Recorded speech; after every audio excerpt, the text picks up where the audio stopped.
quick, and then I will let you look at your test at the end of the period. There's still a few people who have not taken the test, so I want to make sure we can still before I talk about it. So I just let you quick look at your score, but people did. I did. Well, almost all A's and B's. That's great.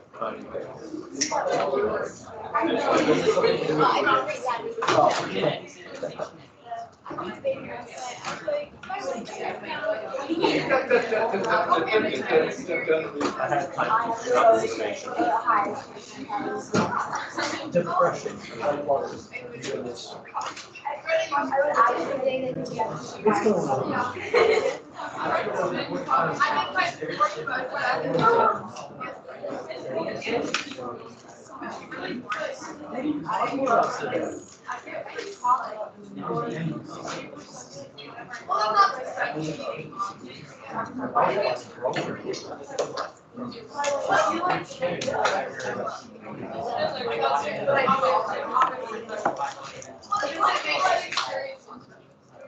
How's everyone doing? Did you enjoy your weekend? Was it fantastic? Fall is here. Just if you weren't sure. Petroleum-based pastry products. All right, so a couple things here real quick. First off, at the end of the class, I'll give the test. We got to do Shays Rebellion, set up the issues that led up to the Constitution, and where do we finish? The last note I have is suppression, no demand, price down. Is that what we have? Suppression, no demand, price down? Yes. The cycle, the vicious cycle. Oh, the cycle, yeah, the deflationary curve. Yeah. Oh, the cycle of no demand. So if no demand, prices drop, can people pay their debts? And that just this cycle, in fact, they have a great name for that. I told you it's deflationary curve. It's also called debt deflation. I know you've been waiting for that one all year. Okay. Are creditors helped by, if there is deflation, does deflation help creditors or debtors? Deflation. Creditors. So inflation helps debtors. Now, of course, too much inflation can be bad, but moderate inflation helps people get out of debt.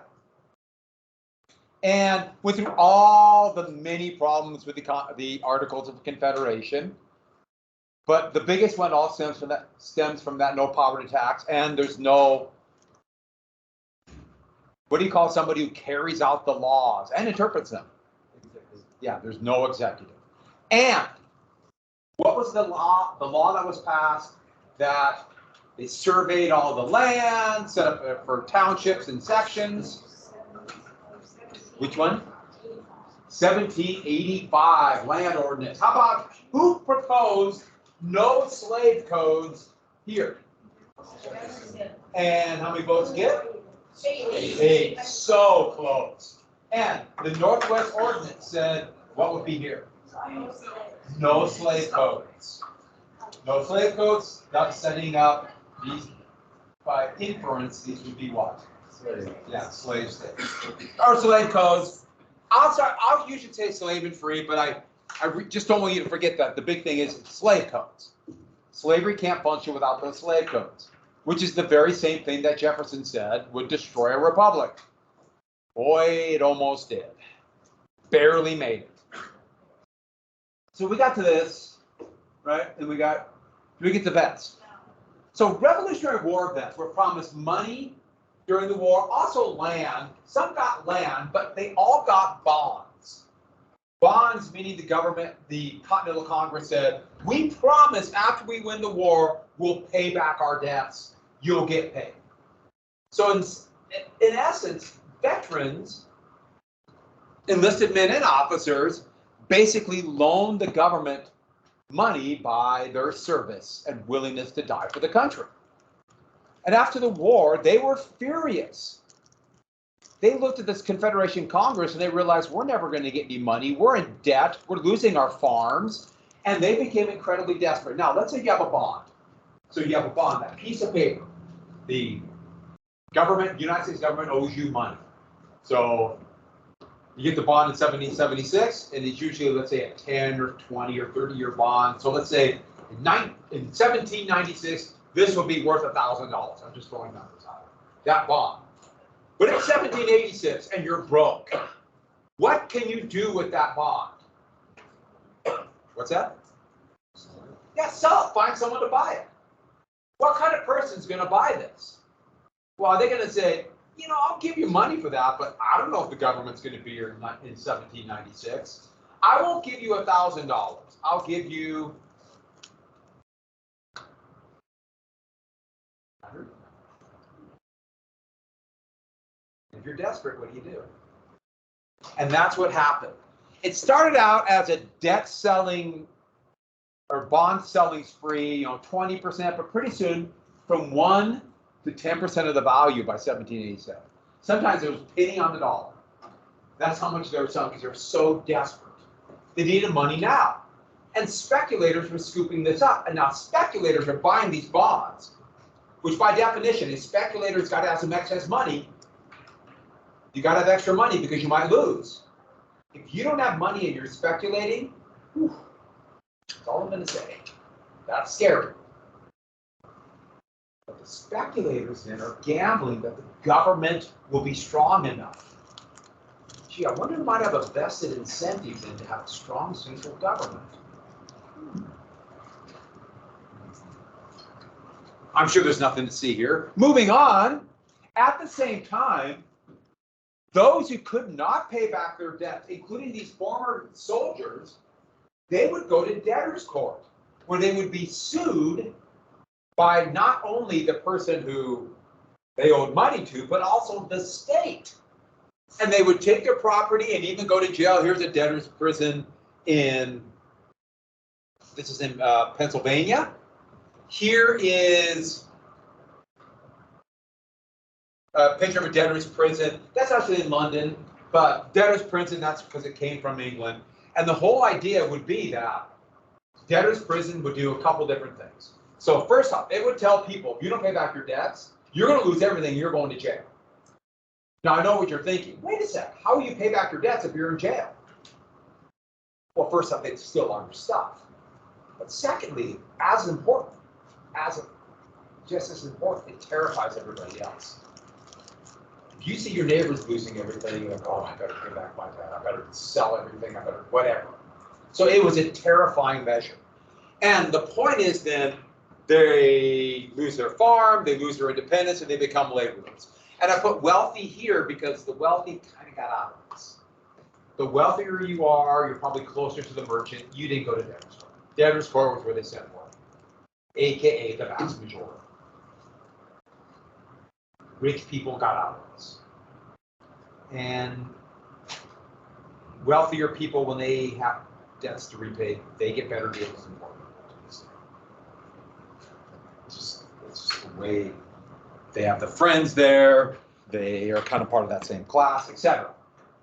But this is a big deal. I want you to ponder this for a second.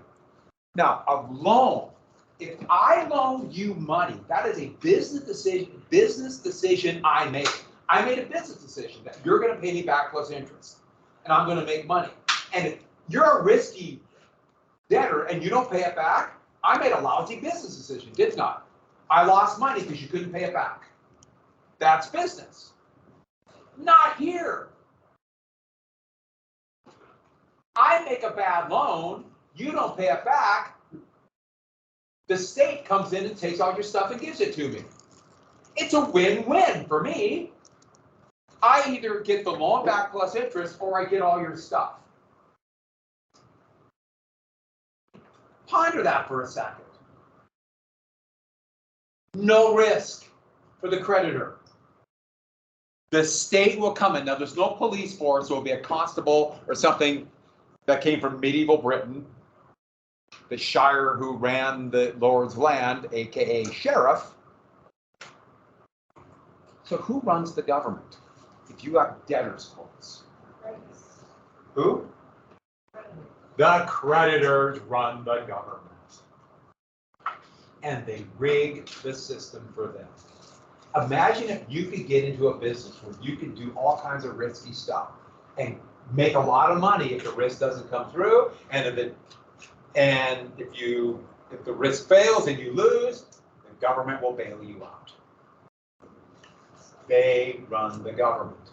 Now that, of course, could never happen now.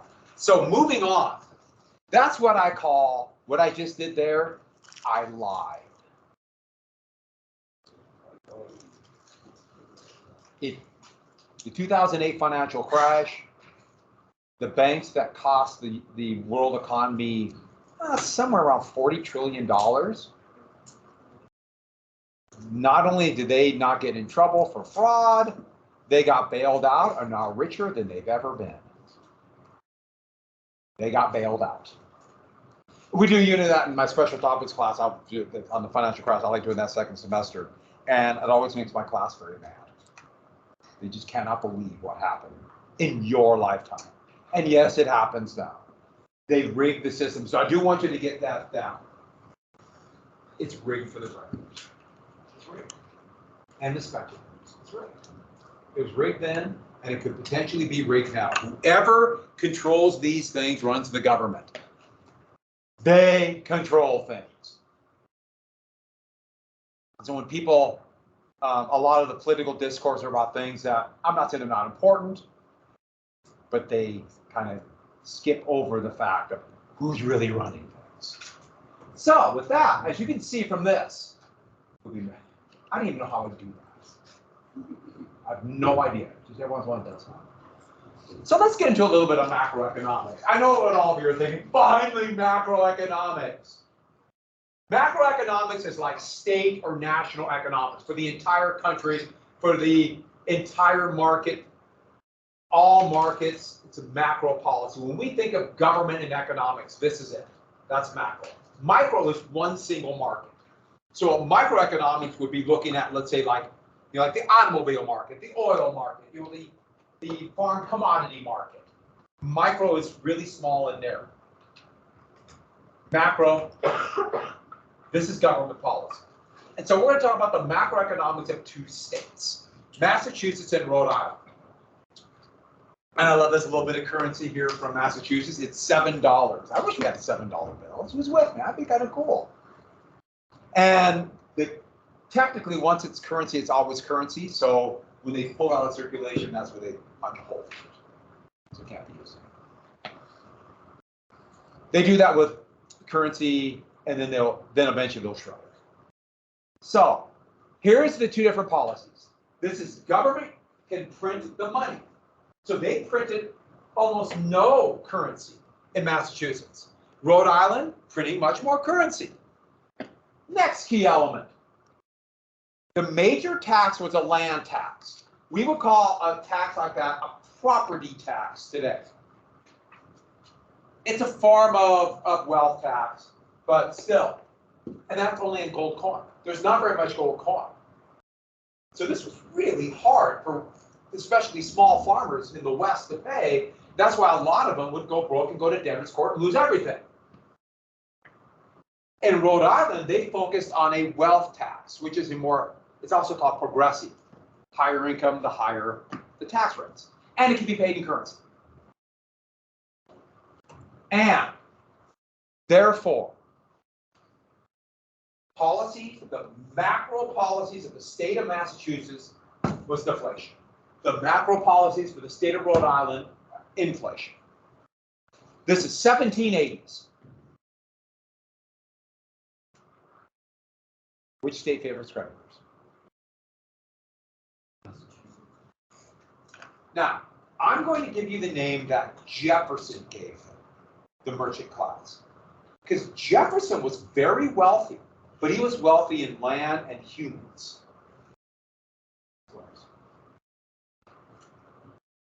He didn't have money to loan. But the merchant class were people who had extra money or could get money to borrow, to loan. Yeah, Massachusetts. Massachusetts favors the creditors. Basic, right? Next question.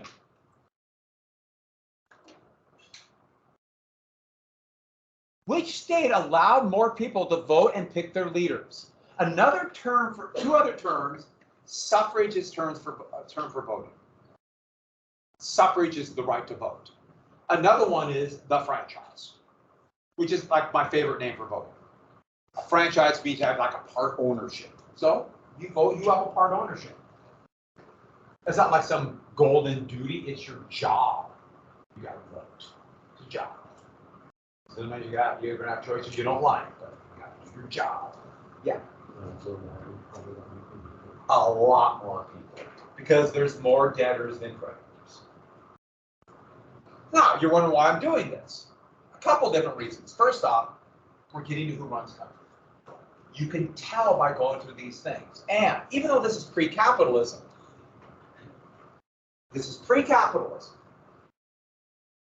the same kind of issues that affected them in the 1780s still affect us today. And we can still see who runs the country today in the same way you could back in the 1780s.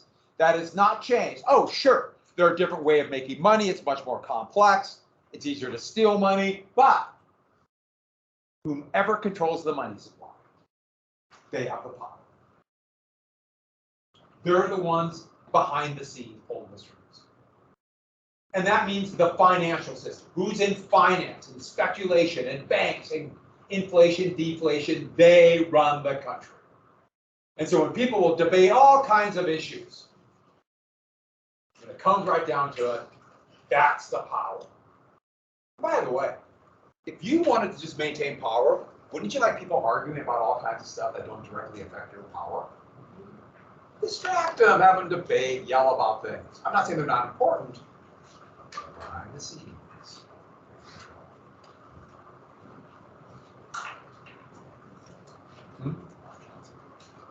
Say it again. Yeah, that's what. Oh, people understood. You know, banks have an immense amount of power. I'll give you an example. What is taxed at a higher rate? Money you get from speculation, or money that you get from work?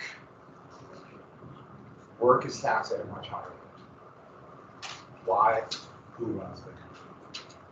I pay a significantly higher tax rate than Elon Musk. Significantly higher. He pays more taxes because he has slightly more money than I do. If you got anybody have a job with a W-2? Anybody have a job? Job with a W-2? That's your tax form. Yeah. All of you pay Social Security tax. You pay Social Security tax. You all pay it. You pay a higher tax rate than you. Why? The system's rigged for them. Yeah. There's also there's like a set amount. No, there's not a set amount for motion. There's a minimum amount. There's a point where like he's starting to pay so much for the IRS just stopping. Just get paid the same $500,000. That doesn't matter. He's saying we paid the same as $500,000 taxes. Yeah, so he pays almost nothing. Compared to All right, so here it is. One more big question. Greater than suffrage. Now, we're going into the next century. The terms conservative and liberal are going to come. Now, they are constantly misused, conservative and liberal, all the time. But we're talking about what we're going to get to. We'll come up with a definition of conservative, liberal. They're coming. Liberal, we have a little bit. That comes to an idea of more rights. How you get there, that's a different question. But going into the next century, will it be a conservative position to have greater suffrage or less suffrage? Suffrage is vote, remember? Is it liberal to have more people voting and make it easier to vote, or is it conservative to have more people voting? The conservative, that would be the essence of conservatism in the beginning of the Industrial Revolution. Keep people from voting. In the United States, we're going to have the two parties around. When the United States really began this idea of democracy, and there'll be one party, they literally called themselves the democracy. That would become the Democratic Party. Then the Whigs would be the opposition to the Democratic Party. And they would try anything to keep people from voting. They have different reasons why. They eventually realized it's not going to work all that well. We'll come up with other ways. The Whig Party was bitterly divided. That's why there's no Whig Party now. The real party name should have been the I Hate Andrew Jackson Party, but that didn't fit on a button. So let's get, huh? Yes. 7th president, yep. The 8th president was Martin Van Buren.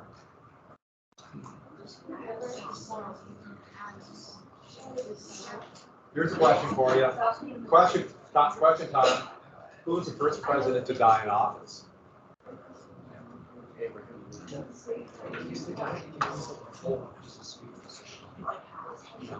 That's a rumor. I mean, that was always the story they said, but it was probably not.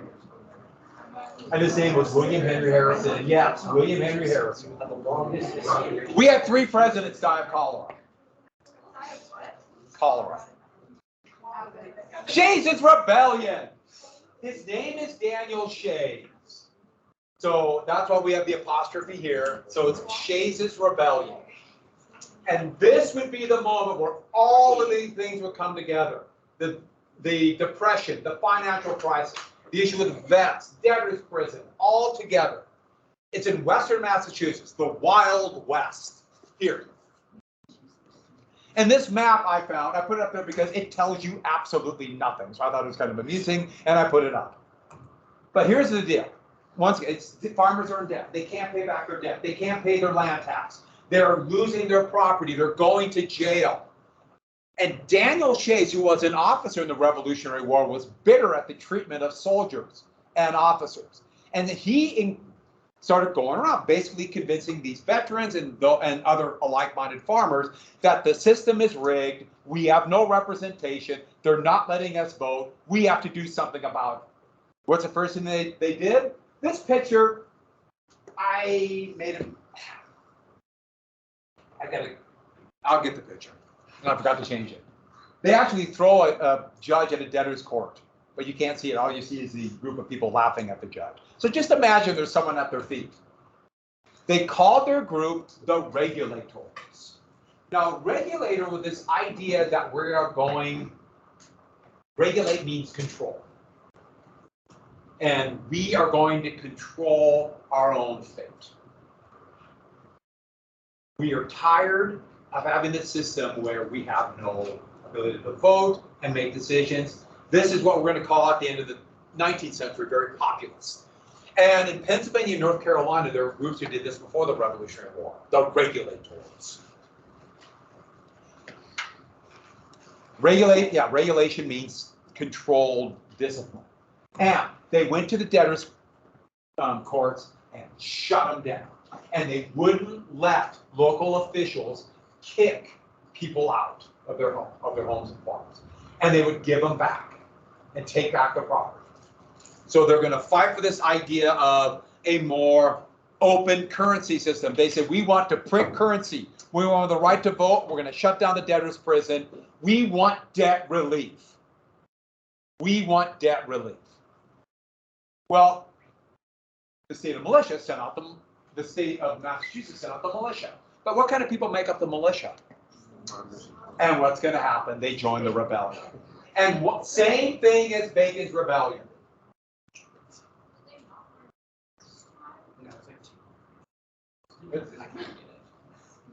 Only, not quite 200, but yeah, it's a lot of years. And people, and one thing too, they panic, but they also think, this time. This time! And here's, this is supposed to be Shays. I just thought this picture of an old newspaper, Boston newspaper from 1786. They actually had a great amount of success, but they really weren't sure what they wanted. And that allowed the rebellion to be put down. Winter came, a lot of the people had to go back and do their crops. It was, there's no roads. How do you campaign in the winter? And the wealthy merchants, I should have put the merchant class, would have been better than wealthy. They paid urban poor basically, the laborers in Boston, who many had lost their farms, they felt no connection with the rural farmers, they paid them. Now, urban, I remember everything would seem really rural to us, but they didn't have a connection to the rural farmers. There's always been an urban-rural divide, and this will really emphasize this to this day. And if you know anything about American politics, wow, is there an urban-rural divide today? Montana, there's a huge urban-rural divide. The voting in Lewis and Clark County, Helena is very Democratic, and once you cross the city limits, it becomes very Republican.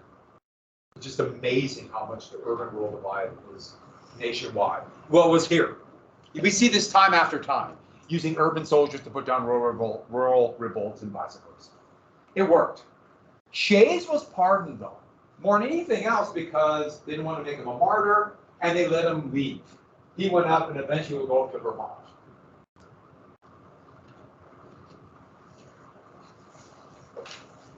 But wealthy people throughout the colonies absolutely panicked. This class rebellion, like Bacon's 100 years earlier, 120 years earlier, 10 years, 110 years earlier, math is fun. It seemed to show to them that what we thought we had won in the Revolutionary War could be lost. And let's get to the main thing. Was there a national government? They couldn't do anything about this. They didn't have an executive. They didn't have an army. There's a rebellion in their own country and they can't put it down. They can't protect things. They can't mediate. There's no one even to mediate the differences. They can't do anything about the deflation because they can't print currency. They can't control the money supply. There is no government. And that was going to become the real fear of the wealthy, of the very wealthy. We have no government to protect what we have. What if this mob comes to New York or comes to Philadelphia or Virginia? And so after this rebellion, they panicked, and their cry was, there's too much democracy. Too many people feel they have too big of a voice. In fact, the word that was thrown around all the time was mobocracy. It's a mob rule. If we let these people decide, they will push for inflation. That will hurt creditors. That will hurt speculators. This is going into the sun, and which way we're going to go. And that was basically against the current system of the articles. Here going into storms, and it's actually a really hilarious poster. And so the thought was, we need a stronger central government. We need it now. A government that can protect the money supply, get our money back if we have bonds, not allow the mob to have power. And what they talked about is we need barriers between the mob. And by the way, what kind of people made up the mob to them? Virtually everyone. We would be the mob. Put a barrier and the governing elite. Now, they didn't want an autocratic government like France. They wanted a republic. But they wanted a republic where the elite will be in charge. A small governing elite.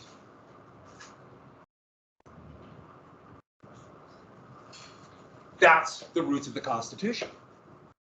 We'll get to it, how the Constitution, there's no democracy in the Constitution.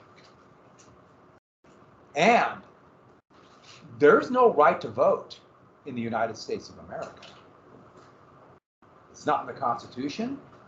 It's not in there now. There's no right to vote. Now, you can't have your vote taken away by color of skin. They can't deprive women the vote, but it doesn't say you have the right to vote. Yeah, it's a big hole to this day. So, oh, that's a nice looking cross. Don't you like them?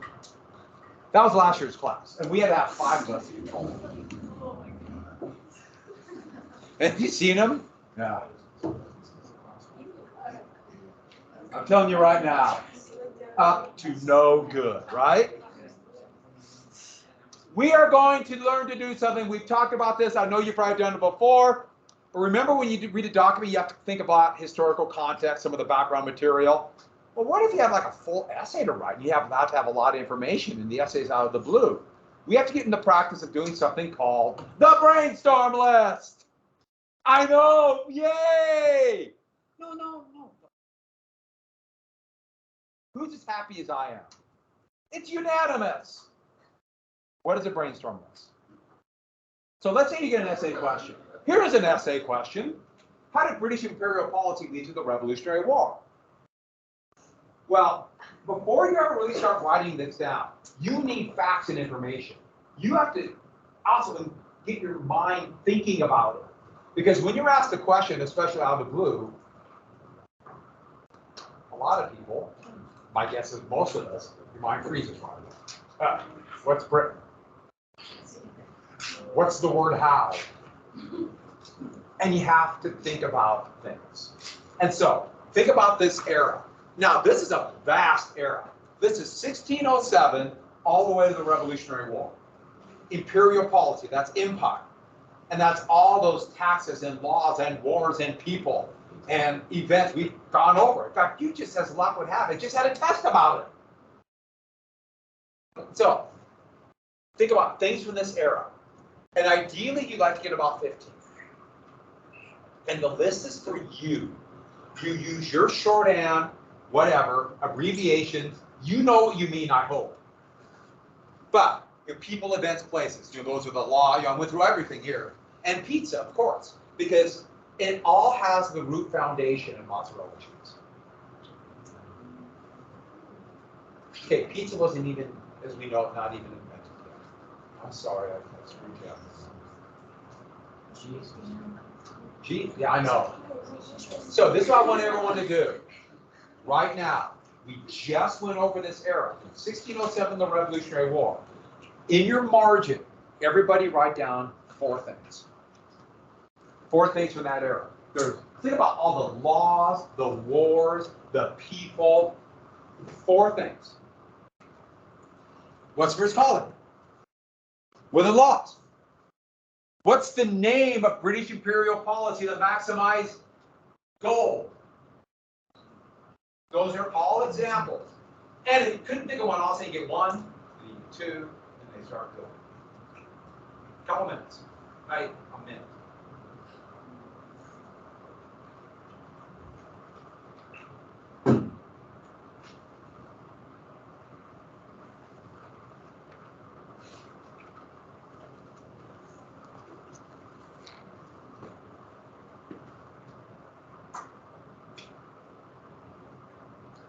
I don't know why I put a picture of Pizarro up there. I have no idea why. I just did. Okay, let's talk about these. Okay, and you can use abbreviation.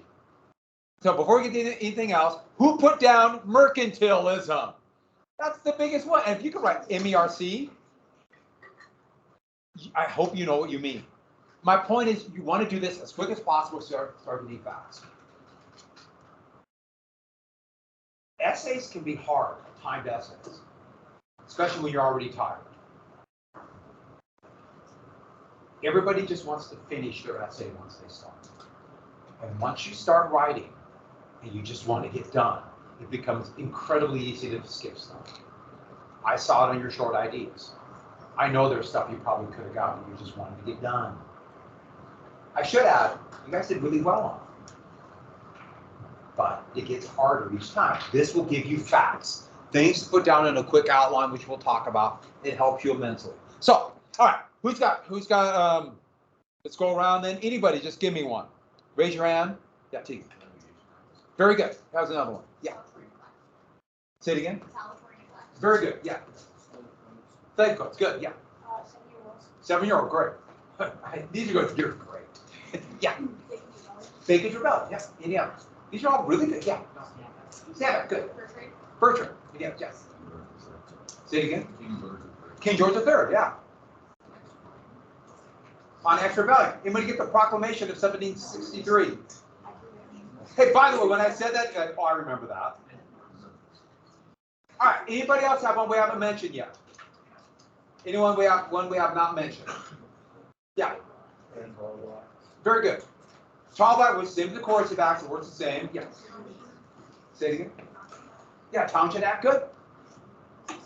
Anybody have Quartering Act? Anyone have Boston Massacre? Very good. Anyone have Sam Adams? John Adams?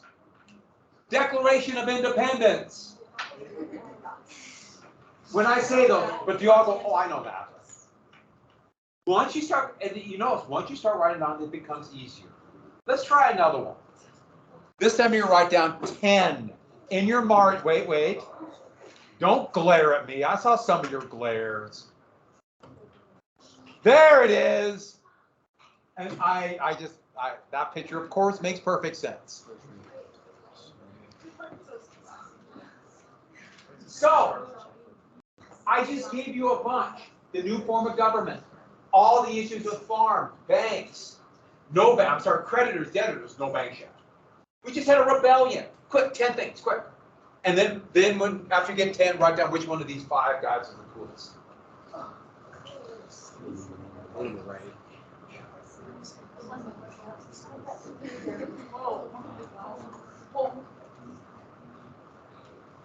Now try not to peek. I know if you have to real quick, but see if you can come up with any, and then you can go back and look. I mean, it gets easier when we do it. And this is a great little thing where I just throw at you. Hey, let's write down 10 things.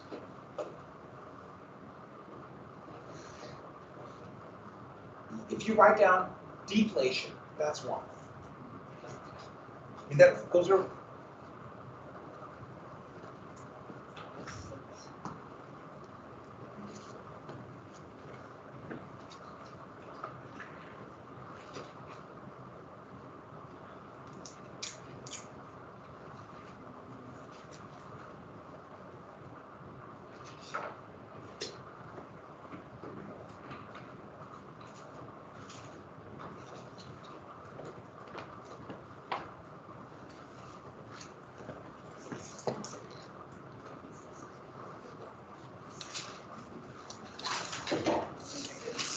How are we doing? If you have to peek at the last few. Get 10. Get 10 things down.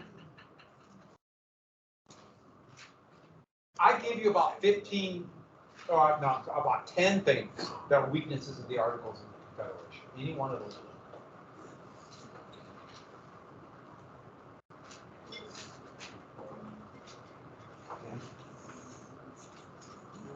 Looks good.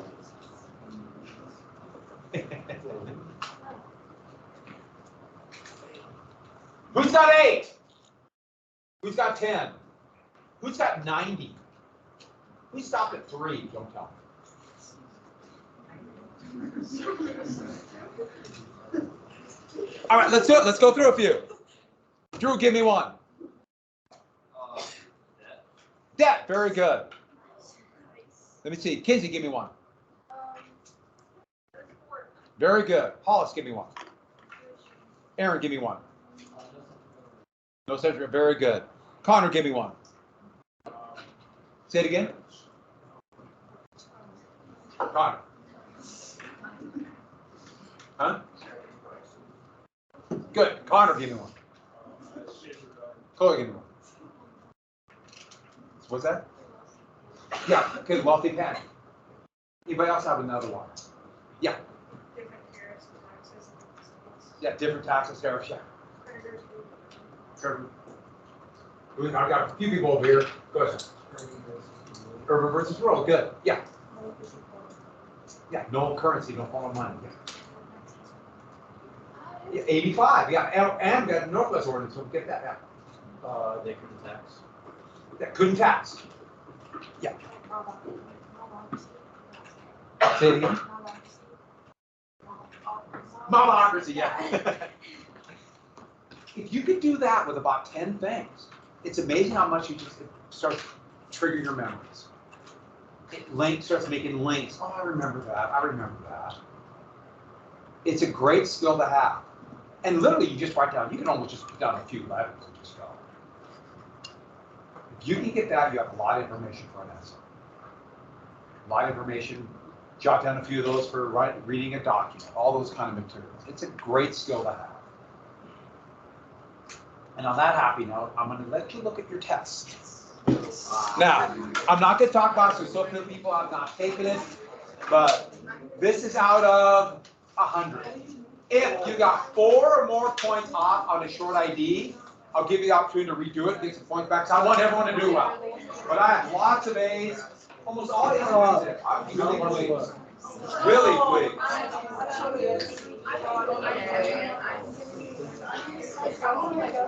Oh, wait, I need this back, though. I do need it back. And like I said, I'll give you an opportunity to get some back. A's and B's, that was great. And there's always, I said that now.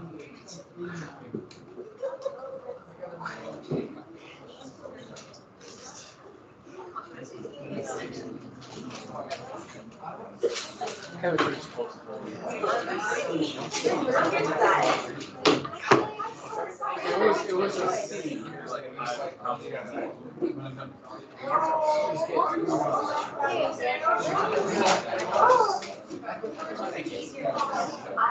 Perfect. Look.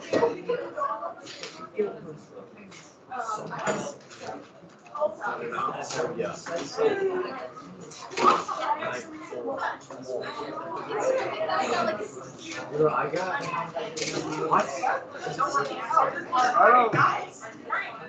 I will need this back.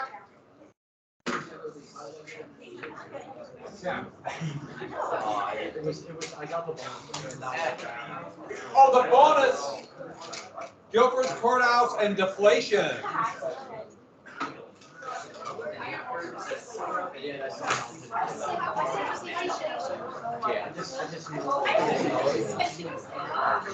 I wrote down the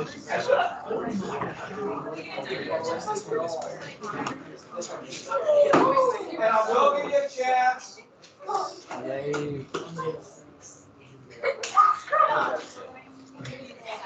I don't know. I walk when I grade. I get, especially when I'm grading essays, my handwriting gets a little bit more unusual. Dude, that's not what I wrote.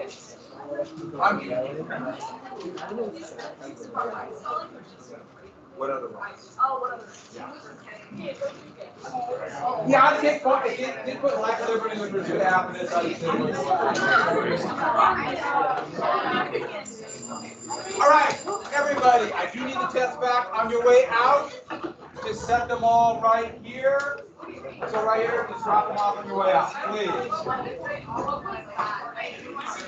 I don't know what else.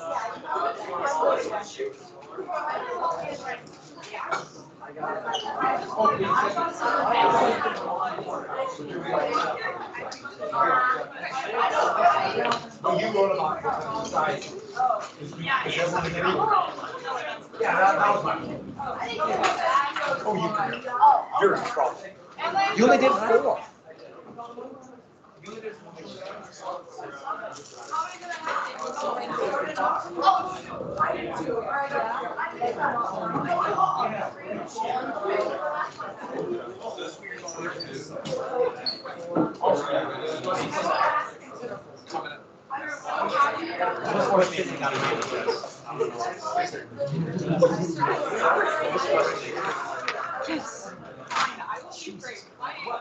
I tried to I got a D. Can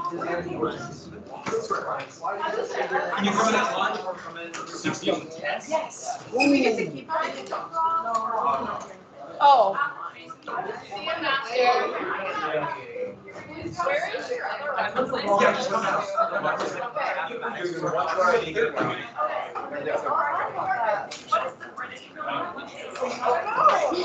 And so, the whole big thing was pretty big. It was a Declaration of Independence. So it was unalienable rights. British are depriving us of our rights. I know, okay. That's how I was looking for something to, why is that important in this context? Yeah.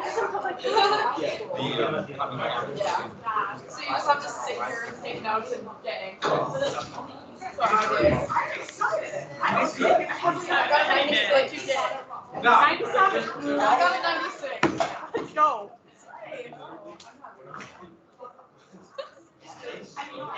I missed 1, 2, 3. No, I was so nervous. I I'm got gonna multiple take it. choice, so it's No, not. yours is not too much. Mine's on. Yeah, everyone else is up, so I expect a little more out of you next time. I messed Oh, up. God. You failed that. So, moral of the story, you can mess up, but it's okay. So, are we looking at the grade now? We did the end of the period. So I need $3. Yes, you do, we got this. So, give me some paper, and leave my presence. No, run home. Okay. Yeah. Go. Are you guys Thought you were quite inspired. Oh my goodness! A cassette of Chuck Berry. Yeah. Where'd you get this? So I went to a garage sale and they had like 3 cassette cases, all filled, and I grabbed all 3.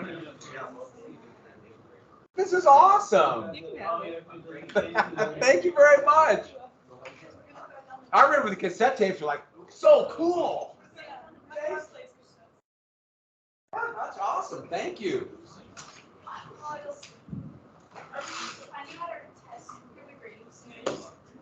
Yeah, we want to go to the stairs and all that. Okay.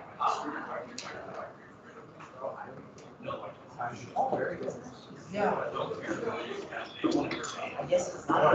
Dogs and boots.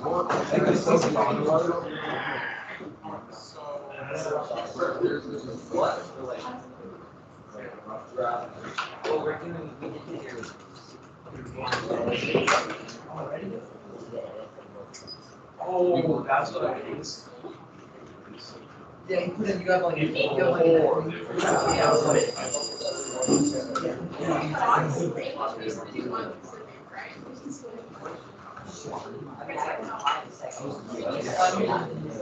All right, so, I gotta shut the camera off. Chuck Berry cassette tape. This is hilarious. Hey, you didn't leave the flamingo on. I know, I'm kind of proud of myself. Maybe the battery just went out. Yeah, we're gonna get our test.